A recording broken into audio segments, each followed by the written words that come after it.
Episode 5 was terrible. Episode 5 is literally irredeemably bad, and its only plus is that it's not as boring as the last few. I think this is the episode that was screwed over the most by Guotan's terrible amateur way of writing, because they finish up massive parts of the story and then they suddenly scrap them to introduce new ones.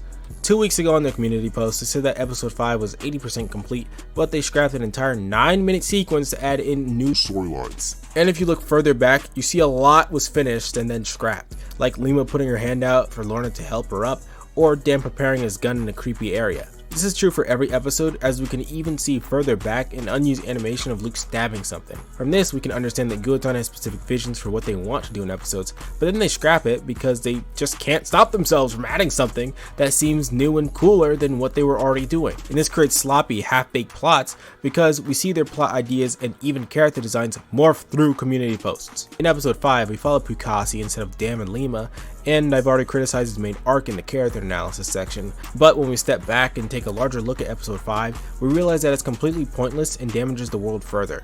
Superpowers being randomly introduced hurts our ability to take the story seriously even more because they're extremely silly, and even in stories that get tense like The Boys, it still knows how absurd people having superpowers is, because the fact that people have superpowers when they shouldn't is the main point of the story. It fails in terrible amounts because it didn't start this way and it wants us to take it as seriously as anything else in the story. A character with superpowers like Leukemia gets owned by the writing similarly to Dam though.